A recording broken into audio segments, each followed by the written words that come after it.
kenapa, tiba-tiba saja waktu terasa melambat.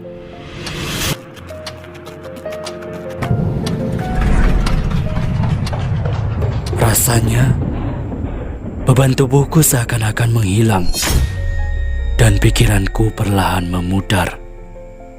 Kecuali satu hal, Tuhan, apakah Engkau benar-benar ada?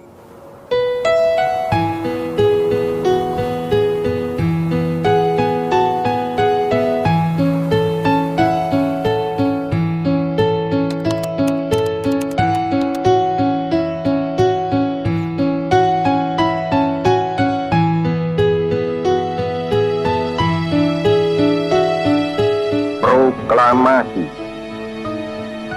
Kami, bangsa Indonesia, dengan ini menyatakan kemerdekaan Indonesia. 17 Agustus 1945, Indonesia melukis sejarah.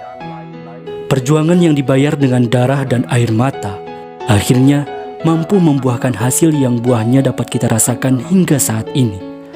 Orang tua kita membayar kemerdekaan ini dengan penderitaan yang tiada henti. Tanpa kita sadari, orang-orang pada masa itu pernah berkumpul untuk mempersatukan kekuatan melawan penjajah tanpa melihat perbedaan. Yang mereka lihat hanyalah kesamaan mata kita, mata yang pertama kali kita buka di tanah air ini.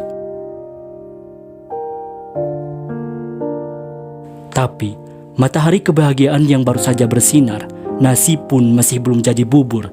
Pemimpin kita semua menghunuskan silatan lidah yang sangat tajam, yang mampu menusuk benteng waktu ke masa depan. Presiden Republik Indonesia yang pertama, Soekarno, tahu betapa kerasnya peperangan, betapa susahnya bertahan, betapa mengerikannya melawan penjajah untuk memerdekakan bangsa Indonesia.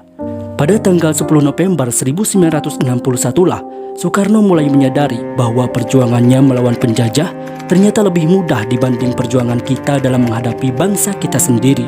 Sekarang kita bisa menyaksikannya secara langsung di kehidupan kita sehari-hari, mulai dari politik yang sudah menjadi ajang perlombaan, ekonomi kapitalis yang memperbesar kesenjangan, hingga kemunculan para penganut agama yang bisa saya bilang sangat fanatik. Bahkan bukan antar agama yang berbeda, antar sesama agama pun kita masih saling menghujat. Kesadaran kita terhadap ideologi dasar bangsa Indonesia masih rendah. Sila dasar yang pertama saja, kita anggap semua warga harus beragama sama. Padahal ketuhanan yang Maha Esa artinya bukan semua warga Indonesia harus beragama sama, tetapi kita bebas menganut agama manapun sesuai dengan keyakinan kita tanpa memperselisihkannya. Dengan syarat hanya memegang pada satu agama saja, tidak menganut dua agama sekaligus.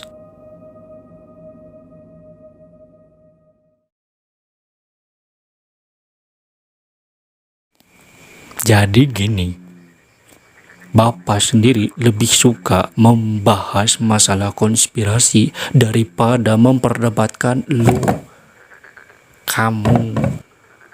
kamu yang selalu memperdebatkan agama. Kalau urusan surga dan neraka itu urusan Tuhan, berarti lu juga jangan mempermasalahkan orang ini murtad, orang ini kafir, orang ini musyrik. Jangan-jangan orang yang telah lu golongkan tadi itu tiba-tiba masuk surga, dan lu yang menggolong-golongkan orang tersebut malah masuk neraka. Bagaimana?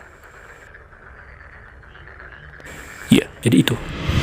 Jadi, mengapa kita harus berselisih hanya karena berbeda keyakinan, sedangkan kita sendiri masih belum bisa membuktikan bahwa Tuhan itu benar-benar ada? Intinya begini, semua agama apapun pasti mengajarkan kebaikan, dan semua agama itu secara umum hanya mengajarkan satu kebaikan saja kepada manusia, yaitu bagaimana manusia menjadi orang yang bisa menjaga langit, bumi, dan segala isinya dengan sebaik-baiknya. Tapi, sadarkah kamu, mengapa perselisihan ini masih terjadi di mana-mana?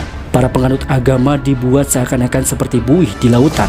Di lain kesempatan kita akan memperdalamnya dan melihat bersama bahwa realitas yang sedang kita jalani saat ini adalah bentuk skenario nyata untuk menyambut kedatangan sang pembawa fitnah terdahsyat sepanjang sejarah peradaban umat manusia, yaitu